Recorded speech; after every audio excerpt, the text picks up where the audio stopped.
What's up, board fam? Eric here, and these guys have another L on their hands with Spider-Man Brand New Day. Don't let them fool you into thinking that they always thought this movie was going to be a success and they always knew it was going to make a bunch of money. I'm going to pull receipts today, and we're going to watch the receipts in this video as we watch Ryan Kinel talk about the massive success of Spider-Man Brand New Day. Now, I want to warn you guys, there may be spoilers in these videos. I'm just going to provide you guys with the content here. So just watch out for spoilers. I'm not going to be able to edit out every single thing like I have done over the last few days. But these guys, especially Ryan, were very giddy over the fact that Spider-Man Brand New Day, the fourth Spider-Man movie, would not bank at the box office. Here he is talking about this, and I want to remind you guys, the Get Woke, Go Broke slogan, motto, only works if it is 100% accurate. That's the only time it works. So if we're talking about Marvel, we're talking about Disney, we're talking about these properties owned by this company, the wokeness is injected in their properties across the board, according to these guys.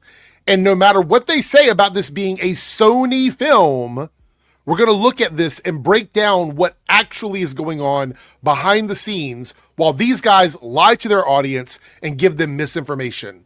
Let's watch the video. From the moment it was announced, we knew that Spider-Man Brand New Day was going to do big numbers at the box office. I want you guys to remember that when we look at another video in just a few moments. They always knew that this fourth Spider-Man movie was going to be a big hit at the box office. Remember that. Follow-up to No Way Home, which nearly had $2 billion when it wasn't even released in China. But of course, not having Tobey Maguire and Andrew Garfield and all the nostalgia that you felt from those characters and their franchises and everything, I thought it was probably going to play a role, which was when I saw these numbers, the projections for Spider-Man Brand New Day starting to go upwards of $300 million domestically and $800 million worldwide. I thought, look, I think this thing's going to open huge. 600 million worldwide. It'll be massive, something like Brand New Day, but 800 million, maybe that's a little bit excessive. Maybe that's a... Oh, so you were wrong again. These guys can't get their predictions right. These are the guys that watch the box office. They are flop watchers. They're shit when it comes to these predictions. This is like the fourth or fifth movie this year that you have been wrong about, either in overperforming or underperforming. You've been wrong about these numbers every single time. A little bit optimistic. It was not too optimistic. And in fact, Spider-Man Brand New Day just blew by 800 million worldwide and opened with one of the biggest openings we've seen in history. The second biggest, technically, before you adjust for inflation and all of those things. Anyone that says adjust for inflation, I'm going to throw this out there anytime they say this, it's dumb shit. It's not how business operates in 2026. These companies do not look back at a random year like, we're going to go back 8 years, we're going to go back 20 years. They care about the value of the dollar right now. This is so dumb. If you're one of these inflation guys, stop doing it. It's stupid. Spider-Man Brand New Day has massive opening. $927 million worldwide. That's right. In its opening weekend, almost Spider-Man $1 billion. Brand New Day obliterates expectations with $927 million global. With Zendaya playing MJ. Imagine that. You know, Zendaya, the person you complain about constantly. You put pictures of her in your thumbnails talking about how ugly she is, how nobody likes her, et cetera, et cetera, et cetera. She was in this movie. She was one of the best parts of the movie. But didn't seem to affect the box office. Debut. Now, the trades were projecting around $465 million worldwide opening. That felt conservative. You know, it did feel like those were very conservative estimates, like it was for sure going to get more than that. But that 800 million number seemed a little outlandish. Like, I mean, because if this thing opened again, you were wrong. You were wrong, and your entire posse was wrong. 600 million, it would still be a massive, huge financial hit and set it on a great path to make a fuck ton of money, just like we saw with No Way Home. But instead, this thing makes 300 million more than No Way Home in its opening weekend. Just crazy numbers. And here domestically, it got this close. And still, we don't have the official Sunday numbers. So this could go up a little bit. This could go down a little bit. As of right now, it's only a few $1 million shy of Avengers Endgame domestic record. Right. See, the thing about it is this type of like explosion of success isn't really good for these guys. It isn't good because it makes it really difficult when you have a movie like this one, like Odyssey, where there's just nothing to really lean on to call it a failure. It makes it tough for them to flop watch and outrage cultivate on YouTube. And you'll see what I mean here in a second. You'll see what I mean. It's going to be the same thing that we've watched in previous videos where they can't just talk about how well the movie did.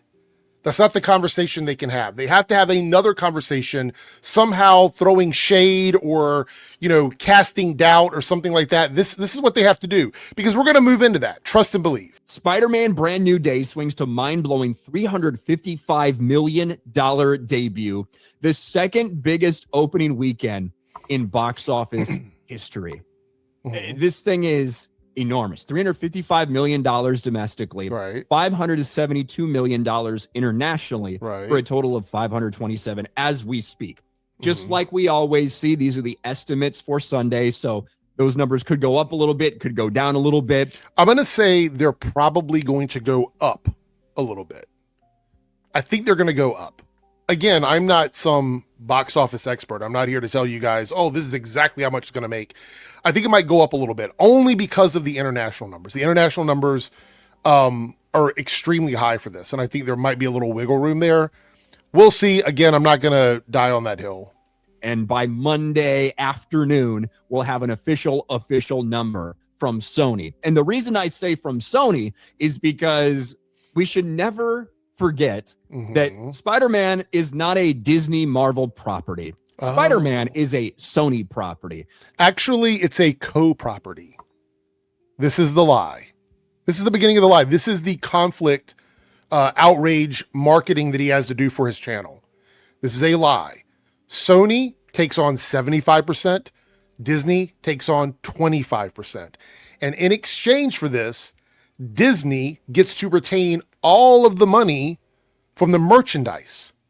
And if you watched my video from the other day, Spider-Man is a $1.3 billion a year merchandising machine. This means that Marvel, Disney, brings in $1.3 billion annually on Spider-Man merchandise due to this deal with Sony.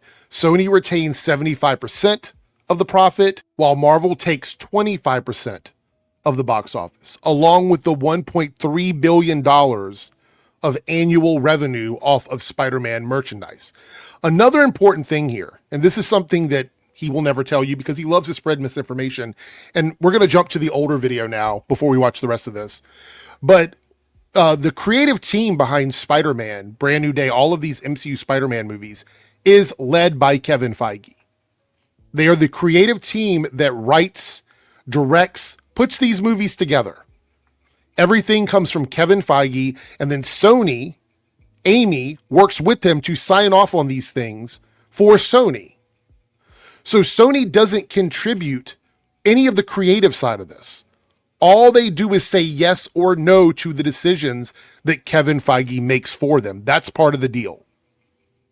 That is part of the deal, is that Marvel handles all of that, while Sony does the distribution for the film and 75% of the financing for the film.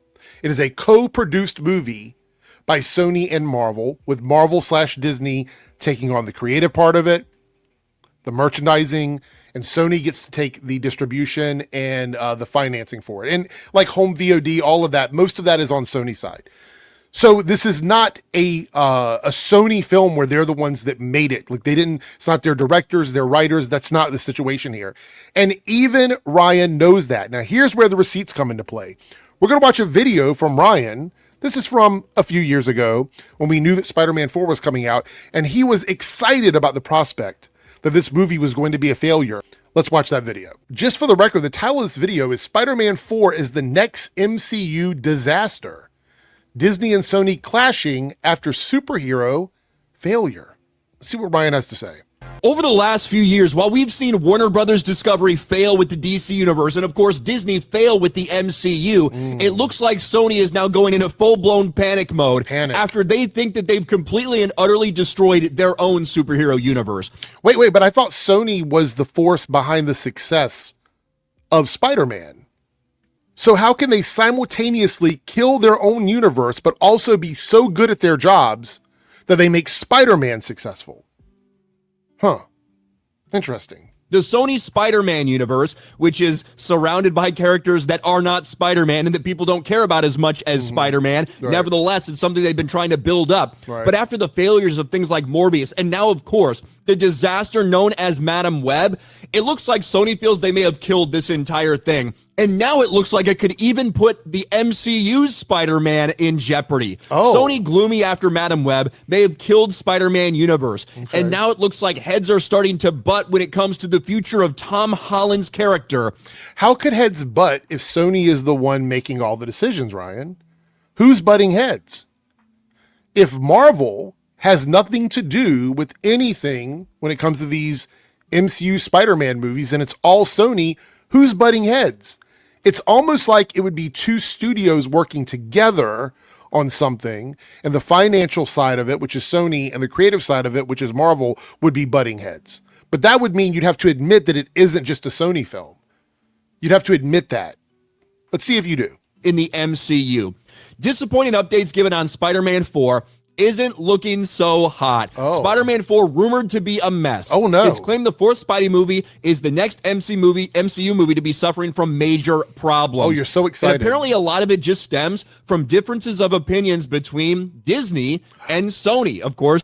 Oh, so Disney does have something to do with the creative side of these Spider-Man movies.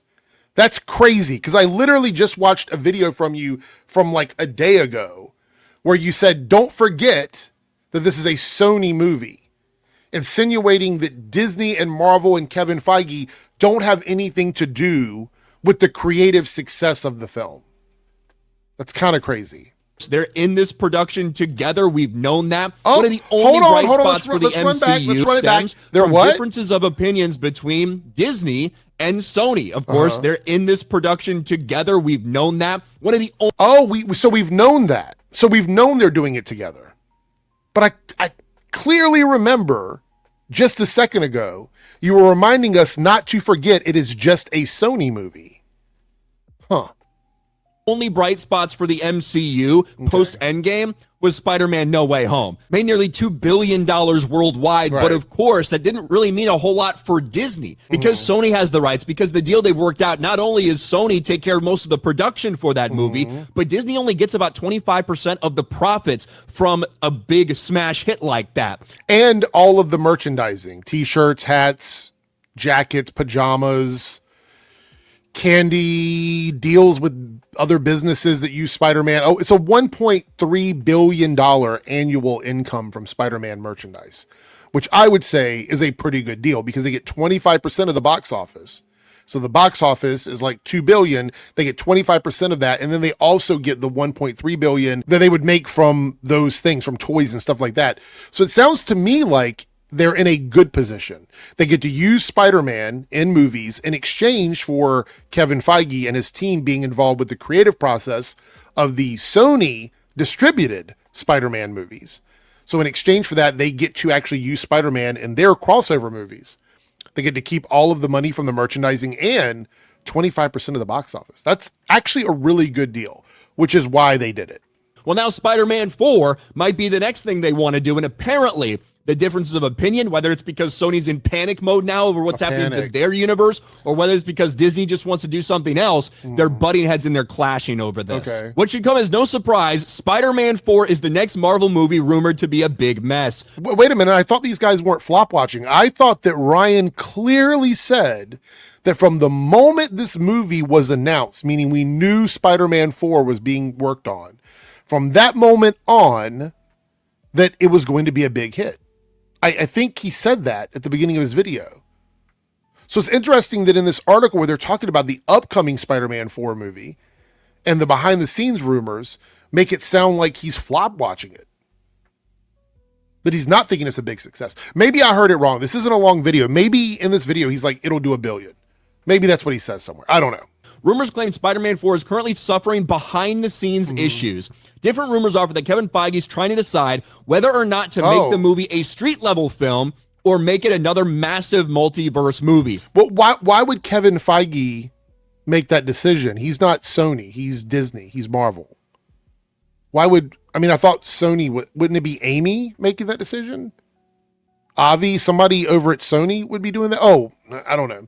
Maybe I was just listening to your other video and I got confused. And to be very fair, I've been really critical of Tom Holland's Spider-Man, mostly because I didn't like how much help he got. I didn't like the fact that I didn't think he really needed to go through anything. 3, in No Way Home, I feel like they were finally ready to make this character independent and kind of that street level, friendly neighborhood Spider-Man type of character that really we should have seen from the beginning. And Spider-Man 4, if they did something like that, I think it actually could be good. But considering the failures we've seen in superhero movies, it looks like some people, specifically over at Sony, apparently, according to these reports, want to make it massive and they want to rush the production on this. Okay, so here you're saying that Sony are the ones that would ruin Spider-Man, right? You're saying street level would be good, which means that was Kevin Feige's and Disney's decision. And the multiverse thing would have been a problem and a disaster, which would have been Sony's decision.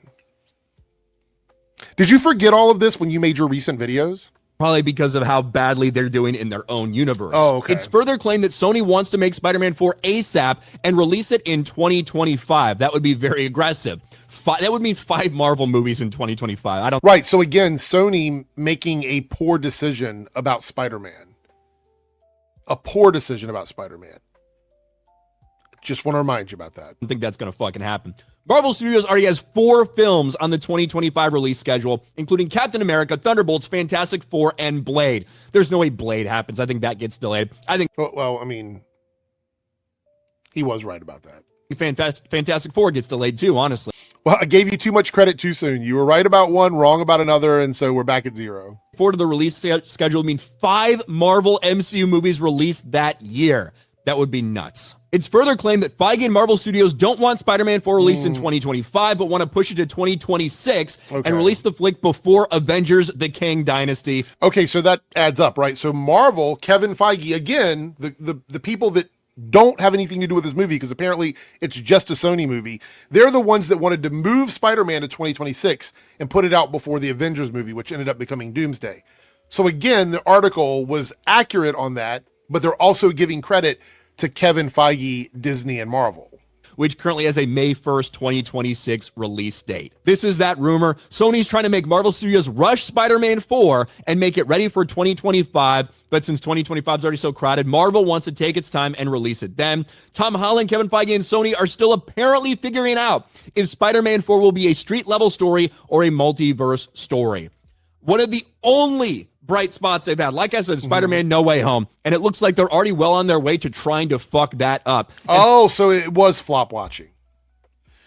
Remember when I told you I was going to pull receipts? This is one of several videos from these bobbleheads, these flop watchers, where they've done this, where they'll read an article, they'll get giddy about the possible failure of something in the MCU, and then they forget that they made these videos. From Sony's perspective, they're probably panicking because they know that their own universe they've built is now fucking dead. Maybe that's why they want to accelerate this as fast as possible. Either way, it looks like we've got another mess on our hands behind the scenes when it comes to Marvel, which should come as no surprise to anyone. What do you guys think about this? All right, we're going to pause it there because I do want to talk about the fact that that pretty much shows that they were not thinking this movie was going to be a massive hit when it was announced. They were, in fact, flop watching it at the beginning. And now they're stuck in a position where they have to pretend that they never said any of those things. That's kind of crazy. Also, lying about the fact that you say this is a Sony production. You just said in your own words, this is a deal. It's a collaborated effort between Sony and Marvel. And you even admitted when you were reading that fucking article that Kevin Feige has creative control over stuff to do with the Spider-Man properties. And that Sony fucked up their own Spider-Man Venomverse. So let's continue with the video from yesterday. And when you see a movie that is performing like this, it blows a lot of things out of the water. When people talk about superhero fatigue, when people are talking about, oh, nobody goes to the theaters anymore. Like all those things are completely blown out of the water. Those arguments are completely blown out of the water. I agree. Superhero fatigue isn't a real thing. Doesn't work. But neither is get woke, go broke. That's also not real. It comes to a release like this. And yes, you do have to factor in things like Avengers Endgame record is from 2019. Of course, we've had inflation since then. Doesn't matter. Cost more. Not just doesn't matter. Inflation for general monetary none of this value, matters, bro. But also, tickets just have cost more to begin with because more theaters are going to the premium style stuff. I wanted to double check here. Spider-Man didn't get IMAX screens for its opening weekend. We knew that already because the Odyssey has dominated and locked in the IMAX screens. So because of that, these are raw ticket sales. So you might see something like Dolby or one of these like Regal high-end ones or Cinemark high-ends, but it's not the same thing as IMAX. So Spider-Man, this movie was kind of noted for not having an IMAX release. Like they talked about it in several articles. So it didn't get the benefit of that top dollar, like the top dollar you can get for IMAX release. Different reasons that come with that. All those caveats should be put in context. Nevertheless, you can't pretend like this isn't one of the biggest things that we. So why did you even bring it up? Like, why would you even bring up inflation and ticket sales and stuff? Why would you even bring that up other than to try and diminish it?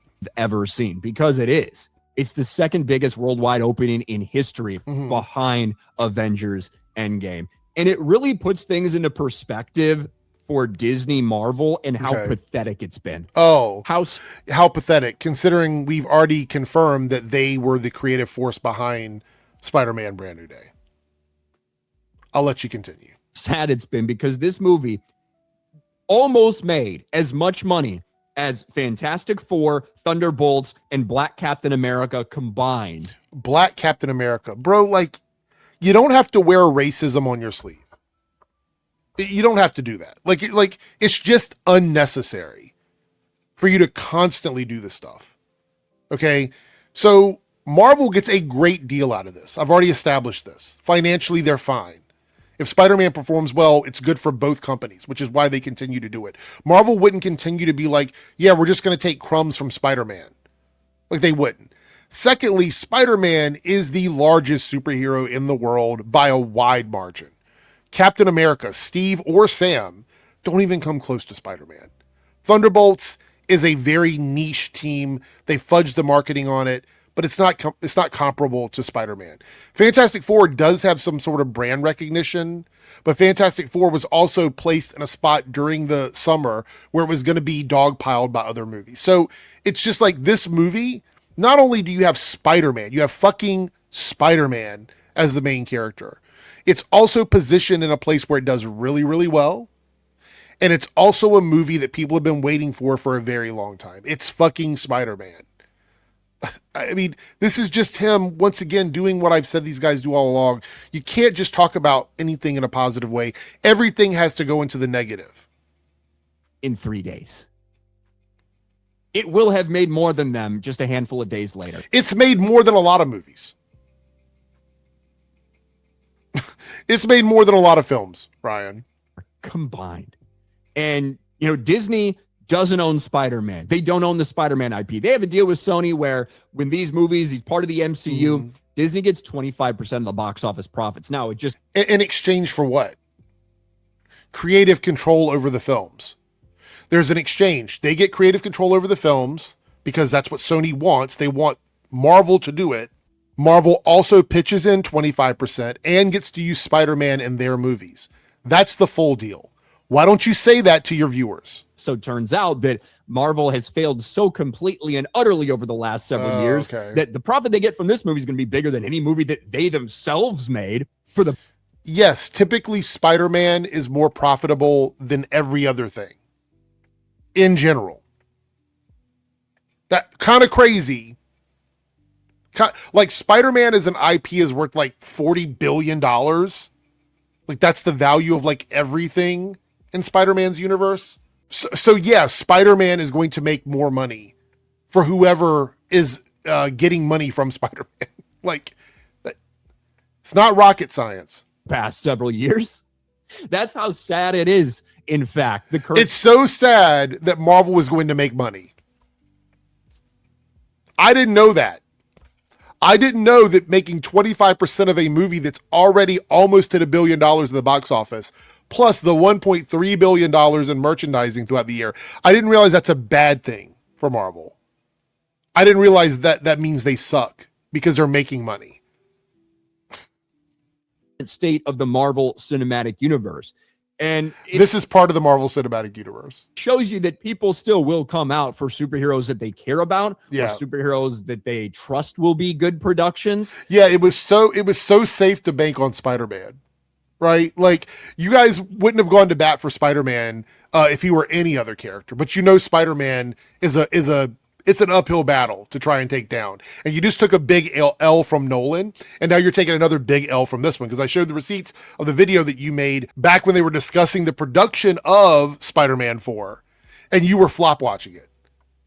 So it's crazy. It's crazy that you guys are yet again suffering from the L.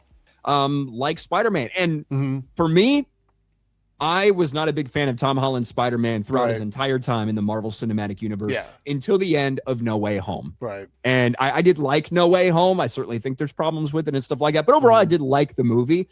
But more importantly, I walked out of No Way Home for the first time thinking, you know what?